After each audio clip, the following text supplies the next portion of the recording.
ലോക്സഭാ തെരഞ്ഞെടുപ്പിന്റെ ആദ്യഘട്ട വോട്ടെടുപ്പ് ഇപ്പോൾ നടക്കുകയാണ്. 6 മണിക്കൂർ പിന്നിടുമ്പോൾ 25% ആകെയുള്ള പോളിംഗ് രേഖപ്പെടുത്തിയിട്ടുള്ളത്. ഒറ്റഘട്ടമായി തെരഞ്ഞെടുപ്പ് നടക്കുന്ന തമിഴ്നാട്ടിൽ 30%-അടുത്ത് പോളിംഗ് രേഖപ്പെടുത്തിയിട്ടുണ്ട് ഇതുവരെ. ത്രിപുരയിൽ ഏറ്റവും കൂടുതൽ പോളിംഗ് രേഖപ്പെടുത്തിയപ്പോൾ ലക്ഷദ്വീപിലാണ് കുറവ് പോളിംഗ് രേഖപ്പെടുത്തിയത്.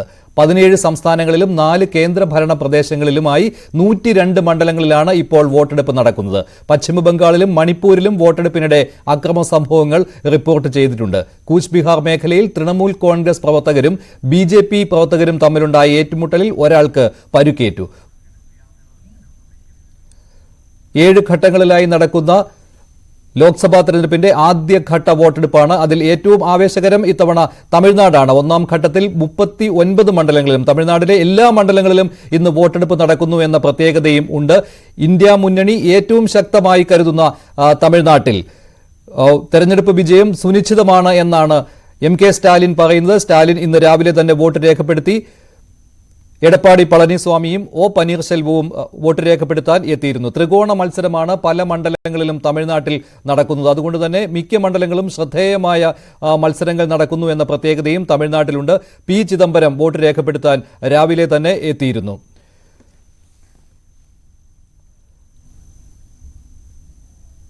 വോട്ടവകാശം വിനിയോഗിക്കുവാൻ പ്രധാനമന്ത്രി നരേന്ദ്രമോദി ആഹ്വാനം ചെയ്തു. ആരും വോട്ട് പാഴാക്കരുത് എന്ന് പ്രധാനമന്ത്രി ആഹ്വാനം ചെയ്യുകയുണ്ടായി. ജനാധിപത്യത്തിന്റെ വിജയത്തിന് വേണ്ടി വോട്ട് രേഖപ്പെടുത്തുക എന്നുള്ള ആഹ്വാനമാണ് രാഹുൽ ഗാന്ധി നടത്തിയത്.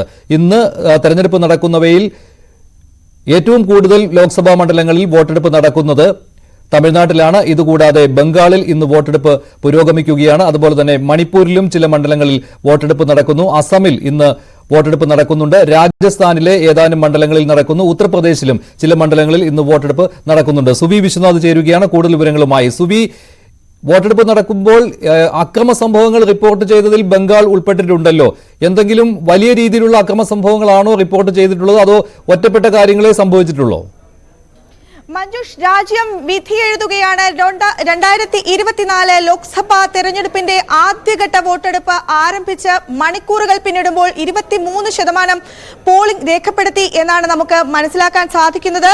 ഏതായാലും പോളിംഗ് ബൂത്തിലേക്ക് ജനം എത്തിക്കൊണ്ടിരിക്കുന്ന ഒരു കാഴ്ചയാണ് നമുക്ക് കാണാൻ സാധിക്കുന്നത്. ഏറ്റവും കൂടുതൽ പോളിംഗ് പെർസെന്റേജ് രേഖപ്പെടുത്തിയിരിക്കുന്നത് ത്രിപുരയിലാണ്. 34.5% പേരാണ് ത്രിപുരയിൽ പോളിംഗ് രേഖപ്പെടുത്തിയിരിക്കുന്നത്. ഏറ്റവും കുറവ് ലക്ഷദ്വീപിലാണ്. ലക്ഷദ്വീപിൽ 16% ആളുകൾ മാത്രമാണ് ഇതിനോടകം പോളിംഗ് രേഖപ്പെടുത്തിയിട്ടുള്ളൂ. ഇപ്പോൾ 6 മണിക്കൂർ പിന്നിടുകയാണ്. നമുക്ക് നോർമലായി പറയുകയാണെങ്കിൽ മന്ദഗതിയിലാണ് പോളിംഗ് പുരോഗമിക്കുന്നത് എന്ന് ഈ ഘട്ടത്തിൽ പറയാം. എടുത്തു പറയേണ്ട മറ്റൊരു കാര്യം, അയൽ സംസ്ഥാനമായ തമിഴ്നാട്ടിൽ ഒറ്റഘട്ടത്തിൽ പോളിംഗ് നടക്കുന്ന തമിഴ്നാട്ടിൽ 23% പോളിംഗ് രേഖപ്പെടുത്തിയിട്ടുണ്ട്. ഏതായാലും ഇപ്പോൾ മന്ദഗതിയിൽ പോളിംഗ് പുരോഗമിക്കുകയാണ്.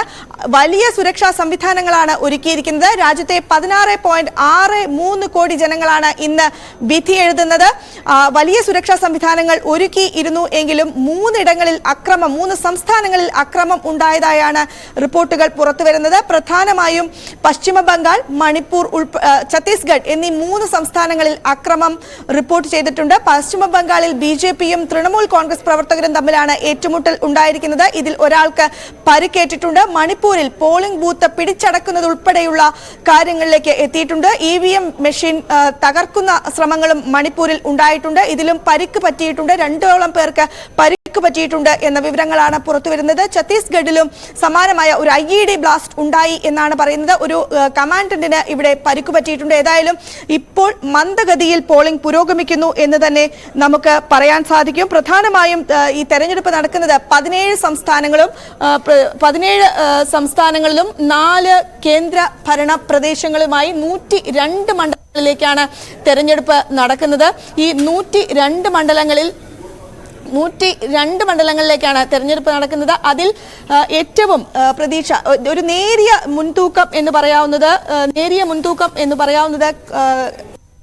ഇന്ത്യ മുന്നണിക്കാണ്. ഇന്ത്യ മുന്നണിക്ക് 45ഓളം സീറ്റുകൾ, ഈ നിലവിലുള്ള 45ഓളം സീറ്റുകളിലാണ് നിലവിൽ ഇന്ത്യ മുന്നണി തുടരുന്നത്. ബാക്കി 41 ഇടങ്ങളിലാണ് NDA മുന്നണിക്കുള്ളത്. ഏതായാലും വലിയ പ്രതീക്ഷ തന്നെ ഇവിടെ ഈ മണ്ഡലങ്ങളിലെല്ലാം തന്നെ വെച്ചു പുലർത്തുന്നുണ്ട്. പ്രത്യേകിച്ചും കോൺഗ്രസ് പറയുന്നത് കഴിഞ്ഞ തവണ കോൺഗ്രസിന് 2019 16 സീറ്റുകളാണ് കിട്ടിയിരുന്നത് എങ്കിൽ ഇത്തവണ ഒരു 25 സീറ്റുകളെങ്കിലും ലഭിക്കുകയാണെങ്കിൽ തങ്ങളുടെ ഭൂരിപക്ഷം വർദ്ധിപ്പിക്കാൻ കഴിയും എന്നൊരു ആത്മവിശ്വാസം കോൺഗ്രസ് പ്രകടിപ്പിക്കുന്നു. നേരിയ മുൻതൂക്കം ഇന്ത്യ മുന്നണിക്കുണ്ട്. പക്ഷേ ബിജെപിയും ഇത്തവണ വലിയ തോതിലുള്ള പ്രതീക്ഷ പുലർത്തുന്നുണ്ട്. പ്രത്യേകിച്ചും ഈ തമിഴ്നാട്ടിൽ വലിയ തോതിലുള്ള പ്രചാരണങ്ങളാണ് ബിജെപി നടത്തിയിരുന്നത്. എന്തായാലും ഈ 102 മണ്ഡലങ്ങളിൽ ബിജെപി 39 മണ്ഡലങ്ങളിലാണ് കഴിഞ്ഞ തവണ 2019 ജയിച്ചത്. DMK 24 മണ്ഡലങ്ങളിലും Congress 16, BSP 3, CPI 2, CPM 2, LJP 2 എന്നിങ്ങനെയാണ് മറ്റ് കണക്കുകൾ വരുന്നത്. മറ്റുള്ളവർക്ക് 14 സീറ്റുകളും കിട്ടിയിരുന്നു. അങ്ങനെ നേരിയ മുൻതൂക്കം ഇന്ത്യ മുന്നണിക്ക് അവകാശപ്പെടാവുന്നതാണ് ഈ 102 മണ്ഡലങ്ങളിൽ. അതിന് പ്രധാനപ്പെട്ട കാരണം തമിഴ്നാട് ഉൾപ്പെട്ടിട്ടുണ്ട്. 39 മണ്ഡലങ്ങളിലും ഇന്ന് വോട്ടെടുപ്പ് പുരോഗമിക്കുകയാണ് തമിഴ്നാട്ടിൽ. അഭിലാഷ് ചേരുകയാണ്, KP അഭിലാഷ് ചേരുകയാണ് കൂടുതൽ വിവരങ്ങളുമായി. അഭിലാഷ്, ഏറ്റവും പ്രധാനപ്പെട്ടതാണല്ലോ തമിഴ്നാട് ഇന്ത്യ മുന്നണിക്ക് കൂടുതൽ സീറ്റുകൾ കിട്ടുന്നതിൽ. 39ൽ 38 സീറ്റുകൾ പോലും വേണമെങ്കിൽ ഇന്ത്യ മുന്നണിക്ക് കിട്ടാം എന്ന രീതിയിലുള്ള സർവേകളും വന്നു കഴിഞ്ഞു. ഇന്ന് തെരഞ്ഞെടുപ്പ് പുരോഗമിക്കുമ്പോൾ ത്രികോണ മത്സരത്തിന്റെ പ്രതീതി. അതിന് കാരണം ഇന്ത്യ മുന്നണിക്ക് പുറമെ അണ്ണാ DMKയും അതിനും പുറമെ BJP കൂടെ കൂട്ടിയിട്ടുള്ളത് O പനീർസെൽവത്തെ കൂടിയാണ്. അപ്പോൾ ഇങ്ങനെ ത്രികോണ പോരാട്ടം നടക്കുന്നു എന്ന പ്രതീതി തമിഴ്നാട്ടിലെ എത്ര മണ്ഡലങ്ങളിലെങ്കിലും കാണാനാകും? മഞ്ജുഷ്, ഇപ്പോൾ വോട്ടെടുപ്പ് പുരോഗമിച്ചുകൊണ്ടിരിക്കുന്ന 102 മണ്ഡലങ്ങളിൽ ഏറ്റവും ശ്രദ്ധേയമായ തെരഞ്ഞെടുപ്പ് നടക്കുന്നത് തമിഴ്നാട്ടിൽ ആണ്. ലോക്സഭാ സീറ്റുകളുടെ എണ്ണം പരിശോധിച്ചാൽ 39 ലോക്സഭാ സീറ്റുകൾ ആണ് തമിഴ്നാട്ടിൽ ഉള്ളത്. അതാകട്ടെ രാജ്യത്തെ ആകെ ലോക്സഭാ സീറ്റുകളുടെ പട്ടിക പരിശോധിക്കുമ്പോൾ 5ാമത്തെ സംസ്ഥാനം, അതായത് ഇന്ത്യൻ പാർലമെന്റിലേക്ക് ഏറ്റവും കൂടുതൽ അംഗങ്ങളെ അയക്കുന്ന 5ാമത്തെ സംസ്ഥാനം കൂടിയാണ് തമിഴ്നാട്. 39 സീറ്റുകൾ ആണ് തമിഴ്നാട്ടിൽ ഉള്ളത്. ഈ 39 സീറ്റുകളിലേക്കും ഒറ്റഘട്ടമായാണ് വോട്ടെടുപ്പ് പുരോഗമിച്ചുകൊണ്ടിരിക്കുന്നത് എന്നതാണ് എടുത്തു പറയേണ്ടത്. ഇതിനോടകം തന്നെ പ്രമുഖ നേതാക്കൾ എല്ലാവരും തന്നെ സമ്മതിദാന അവകാശം വിനിയോഗിച്ച് കഴിഞ്ഞിരിക്കുകയാണ്. സിനിമാ താരങ്ങൾ, രാഷ്ട്രീയ നേതാക്കൾ എല്ലാവരും തന്നെ ഇപ്പോൾ വോട്ട് രേഖപ്പെടുത്തിയിട്ടുണ്ട്. അതിൽ എടുത്തു പറയേണ്ടത് മുൻ കേന്ദ്രമന്ത്രി കൂടിയായ P. ചിദംബരം തമിഴ്നാട്ടിൽ നിന്നുള്ള ആളാണ്. അദ്ദേഹം വോട്ട് രേഖപ്പെടുത്തിയിരിക്കുന്നു. BJPയുടെ സംസ്ഥാന അധ്യക്ഷൻ ആയിട്ടുള്ള അണ്ണാമലൈ രാവിലെ തന്നെ വോട്ട് രേഖപ്പെടുത്തുകയും ചെയ്തു. ഒപ്പം സിനിമാ താരങ്ങൾ ആയിട്ടുള്ള രജനീകാന്ത്, അജിത്ത്, കമൽ ഹസൻ, ഖുശ്ബു, ശിവകുമാർ എന്നിവർ വോട്ട് രേഖപ്പെടുത്തി. സംഗീത സംവിധായകൻ ഇളയരാജ വോട്ട് രേഖപ്പെടുത്തി. ഒരു പക്ഷേ ദേശീയ തലത്തിൽ തന്നെ അറിയപ്പെടുന്ന സിനിമാ പ്രവർത്തകർ ഒക്കെ ആണ് ഇവർ. മാത്രവുമല്ല തമിഴക രാഷ്ട്രീയത്തിന്റെ ഒരു പ്രത്യേകത എന്നത് അവിടെ തമിഴ് രാഷ്ട്രീയവും സിനിമയും ഇടകലർന്നു നിൽക്കുന്നു എന്നുള്ളത് തന്നെയാണ്. അതുകൊണ്ട് തന്നെ ഈ താരങ്ങൾ എല്ലാവരും തന്നെ ഏതെങ്കിലുമൊക്കെ രാഷ്ട്രീയ പാർട്ടികളോട് അനുഭാവം പുലർത്തുന്നതോ അല്ലെങ്കിൽ സ്വന്തമായി തന്നെ രാഷ്ട്രീയ പാർട്ടികൾ രൂപീകരിച്ചിട്ടുള്ളവരോ ഒക്കെയാണ്. അങ്ങനെ ജനാധിപത്യത്തിന്റെ ഭാഗമാകുന്നു ഈ നേതാക്കൾ എല്ലാവരും എന്നത് തന്നെയാണ് എടുത്തു പറയേണ്ടത്. ഒപ്പം മഞ്ജുഷ സൂചിപ്പിച്ച ഒരു പ്രധാനപ്പെട്ട കാര്യം എന്നത് ഒരുപക്ഷെ ദേശീയ തലത്തിൽ നടക്കുന്ന രാഷ്ട്രീയ പോരിൽ നിന്ന് വ്യത്യസ്തമാണ് തമിഴ്നാട്ടിലെ രാഷ്ട്രീയ പോര് എന്നതാണ്. അത് എപ്പോഴും ദ്രാവിഡ രാഷ്ട്രീയത്തെ തന്നെ കേന്ദ്രീകരിച്ചുകൊണ്ടുള്ള ഒരു തെരഞ്ഞെടുപ്പാണ്. പലപ്പോഴും തമിഴ്നാട്ടിനുള്ളിൽ നിന്നുള്ള രാഷ്ട്രീയ പാർട്ടി, ഒപ്പം കോൺഗ്രസ്, ഇവർക്ക് മാത്രമാണ് തമിഴ്നാട്ടിൽ ഒരു സ്വാധീനം ചെലുത്താൻ സാധിച്ചിട്ടുള്ളത് എങ്കിൽ ആ ദ്രാവിഡ കോട്ടയിലേക്ക് കടന്നു കയറുക എന്നത് തന്നെയാണ് BJPയുടെ ലക്ഷ്യം. അതാണ് എടുത്തു പറയേണ്ടത്. മാത്രവുമല്ല BJP ആകട്ടെ ഇതിനുള്ള ശ്രമങ്ങൾ വളരെ നേരത്തെ തന്നെ ആരംഭിച്ചിരുന്നു എന്ന് വേണം നമുക്ക് മനസ്സിലാക്കാൻ. അതായത് തെരഞ്ഞെടുപ്പ് പ്രഖ്യാപിക്കുന്നതിന് മാസങ്ങൾക്ക് മുമ്പായിരുന്നല്ലോ പുതിയ പാർലമെന്റ് മന്ദിരത്തിന്റെ ഉദ്ഘാടനം നടന്നത്. അന്ന് തമിഴ്നാട്ടിൽ നിന്നുള്ള സെങ്കോൽ പുതിയ പാർലമെന്റ് മന്ദിരത്തിൽ സ്ഥാപിക്കുമ്പോൾ തുടങ്ങിയതാണ് തമിഴക രാഷ്ട്രീയത്തിൽ എത്രത്തോളം BJP ഊന്നൽ നൽകുന്നു എന്നുള്ളത്. അതുമാത്രവുമല്ല തെരഞ്ഞെടുപ്പിന് മുമ്പ് 9 തവണയാണ് പ്രധാനമന്ത്രി നരേന്ദ്രമോദി തമിഴകത്തേക്ക് എത്തിയത്. അങ്ങനെ തുടർച്ചയായി പ്രധാനമന്ത്രി എത്തുന്നു. കാശി ഉൾപ്പെടെയുള്ള വിഷയങ്ങൾ, കാശിയിലടക്കം സന്ദർശനം നടത്തിക്കൊണ്ട് ലോകത്തിന്റെ ശ്രദ്ധ കാശിയിലേക്ക് എത്തിക്കുന്നു. ഏറ്റവും ഒടുവിൽ തെരഞ്ഞെടുപ്പ് പോരാട്ടം അതിന്റെ മൂർധന്യത്തിലേക്ക് എത്തി നിന്ന സമയത്തായിരുന്നു കച്ചിത്തീവ് വിട്ടു നൽകിയതുമായി ബന്ധപ്പെട്ട വിഷയം അടക്കം. അങ്ങനെ ദേശീയ പ്രാദേശിക വിഷയങ്ങൾ ഒരുപോലെ തമിഴക രാഷ്ട്രീയത്തെ ഉഴുതുമറിച്ചു ഈ തെരഞ്ഞെടുപ്പ് പ്രചാരണ ഘട്ടത്തിൽ എന്ന് വേണം നമുക്ക് മനസ്സിലാക്കാം. അവിടെയാണ് മഞ്ജുഷ സൂചിപ്പിക്കുന്നത് പോലെ ഈ തെരഞ്ഞെടുപ്പ് ഒരു ശക്തമായ ത്രികോണ പോരാട്ടത്തിലേക്ക് കടക്കുന്നു എന്ന് വിലയിരുത്തേണ്ടത്. പറഞ്ഞത്. അതിൽ തന്നെ മഞ്ജുഷ എടുത്തു ചോദിച്ചത് പ്രധാനപ്പെട്ട പോരാട്ടം നടക്കുന്ന മണ്ഡലങ്ങളെ കുറിച്ചാണ്. അതിൽ എടുത്തു പറയേണ്ടത് DMKയുടെ ദയാനിധി മാരൻ ജനവിധി തേടുന്നത് സെൻട്രൽ ചെന്നൈയിൽ നിന്നാണ്. എ രാജ നീലഗിരിയിൽ നിന്നാണ് ജനവിധി തേടുന്നത്. കനിമൊഴി തൂത്തുക്കുടിയിൽ നിന്ന് മത്സരിക്കുന്നു. BJPയുടെ എൽ മുരുകൻ, അദ്ദേഹം കേന്ദ്രമന്ത്രിയാണ്. നീലഗിരിയിൽ എ രാജയ്ക്ക് എതിരാളിയായി വന്നിട്ടുള്ളത് എൽ മുരുകൻ ആണ്. തമിഴ്സൈ സൗന്ദരരാജനെ ആണ് സൗത്ത് ചെന്നൈയിൽ സ്ഥാനാർത്ഥിയായി BJP കളത്തിൽ ഇറക്കിയിട്ടുള്ളത്.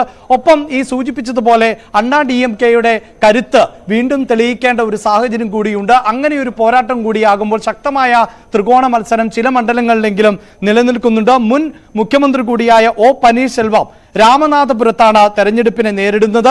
നേരത്തെ ഞാൻ സൂചിപ്പിച്ച കാർത്തി ചിദംബരം, P. ചിദംബരത്തിന്റെ മകൻ കാർത്തി ചിദംബരം ശിവഗംഗയിൽ നിന്ന് കോൺഗ്രസ് ടിക്കറ്റിൽ മത്സരിക്കുകയും ചെയ്യുന്നുണ്ട്. AADMKയുടെ ജയവർദ്ധൻ, അദ്ദേഹം സൗത്ത് ചെന്നൈയിൽ നിന്നാണ് മത്സരിക്കുന്നത്. AMMKയുടെ ചീഫ് TTV ദിനകരൻ ഉൾപ്പെടെ ഉള്ളവർ മത്സര രംഗത്തേക്ക് വരുമ്പോൾ ഈ തെരഞ്ഞെടുപ്പിൽ BJP പ്രധാനമായും ഉന്നമിക്കുന്നത് 5 മണ്ഡലങ്ങളെയാണ് എന്നത് എടുത്തു പറയേണ്ടതാണ്. അത് സൗത്ത് ചെന്നൈ, തിരുനെൽവേലി, കോയമ്പത്തൂർ, നീലഗിരി, വെല്ലൂർ എന്നിങ്ങനെയുള്ള 5 മണ്ഡലങ്ങളിൽ ആണ് പ്രധാനമായും BJP ലക്ഷ്യം വയ്ക്കുന്നത്. ഈ തെരഞ്ഞെടുപ്പിലാകെ 950 സ്ഥാനാർത്ഥികൾ ആണ് മത്സര രംഗത്ത് ഉള്ളത്. ഇവിടെ എടുത്തു പറയേണ്ടത് DMKയുടെ നേതൃത്വത്തിൽ ഇന്ത്യ മുന്നണി മാറ്റുരയ്ക്കുമ്പോൾ അവിടെ കൃത്യമായ സീറ്റ് ധാരണയിലേക്ക് വളരെ പെട്ടെന്ന് DMKക്ക് എത്താൻ സാധിച്ചിരുന്നു. വലിയ തർക്കങ്ങൾ ഇല്ലാതെ ആണ് ഈ തമിഴക രാഷ്ട്രീയത്തിൽ ഇന്ത്യ സഖ്യം മുന്നോട്ട് പോകുന്നത്. അതാണ് ഈ ഘട്ടത്തിൽ നമുക്ക് എടുത്തു പറയേണ്ടതായി വരുന്നത്. ഒരുപക്ഷെ നമുക്ക് വളരെ പെട്ടെന്ന് നമ്മുടെ മാജിക് വാളിലേക്ക് കൂടി പോയാൽ ഒരുപക്ഷെ ഈ തമിഴക രാഷ്ട്രീയത്തിന്റെ ചിത്രം നമുക്ക് വളരെ പെട്ടെന്ന് വായിച്ചെടുക്കാൻ കൂടി സാധിക്കും. അതിൽ തമിഴ്നാട്ടിലെ 2019 തെരഞ്ഞെടുപ്പ് ഫലം ആണ് ഇപ്പോൾ പ്രേക്ഷകർക്ക് കാണാൻ സാധിക്കുന്നത്. അവിടെയാണ് DMK സഖ്യം, കഴിഞ്ഞ തെരഞ്ഞെടുപ്പിൽ DMK സഖ്യം എന്ന് പറയാവുന്ന ഇപ്പോഴത്തെ ഇന്ത്യ മുന്നണി എന്ന് പറയാവുന്ന സഖ്യത്തിന് 38 സീറ്റുകളിൽ ആണ് വിജയിക്കാൻ സാധിച്ചിരുന്നത്.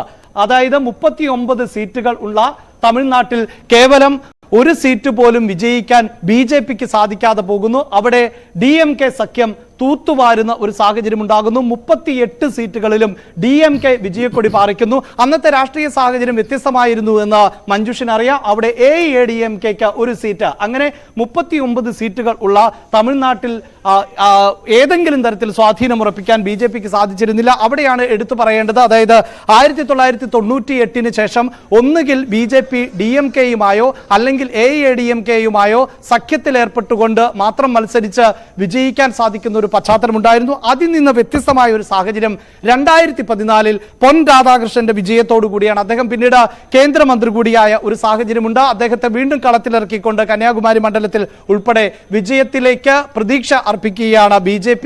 അതോടൊപ്പം തന്നെ അണ്ണാമലൈ എന്ന ക്രൗഡ് പുള്ളറിൽ ആണ് ഇപ്പോൾ BJP വലിയ പ്രതീക്ഷ അർപ്പിക്കുന്നത്. പല അഭിപ്രായ സർവേകളിലും ഉൾപ്പെടെ BJPക്ക് 5 സീറ്റുകൾ വരെ ലഭിച്ചേക്കാം തമിഴ്നാട്ടിൽ എന്ന് അനുമാനിക്കുന്ന രാഷ്ട്രീയ സാഹചര്യമുണ്ട്. അത് ഒരു പക്ഷേ 2 എങ്കിലും, അതായത് 2 സീറ്റുകളിൽ എങ്കിലും ഇത്തവണ വിജയക്കൊടി പാറിക്കാൻ BJPക്ക് സാധിക്കും എന്ന ഒരു പൊതു വിലയിരുത്തൽ BJP പക്ഷത്ത് ഉണ്ട്. അങ്ങനെ കൈമയും മറന്ന് തന്നെയാണ് BJP നമ്മുടെ അയൽ സംസ്ഥാനമായ തമിഴ്നാട്ടിൽ പോരാട്ടത്തിന് ഇറങ്ങുന്നത്. ശരി അഭിലാഷ്, എന്തായാലും അങ്ങനെയുള്ള ഒരു ത്രികോണ പോരാട്ടത്തിന്റെ പ്രതീതി പലയിടങ്ങളിലും തമിഴ്നാട്ടിൽ ഉണ്ടാകുന്നുണ്ട്. പക്ഷെ പോളിംഗ് അത്ര കണ്ട് വേഗത്തിലല്ല, മന്ദഗതിയിലാണ് ഉച്ചവരെ എന്നാണ് റിപ്പോർട്ടുകൾ തമിഴ്നാട്ടിൽ നിന്ന് സൂചിപ്പിക്കുന്നത്. പോളിംഗ് ഉയരുമെന്ന പ്രതീക്ഷയിലാണ് എല്ലാ മുന്നണികളും.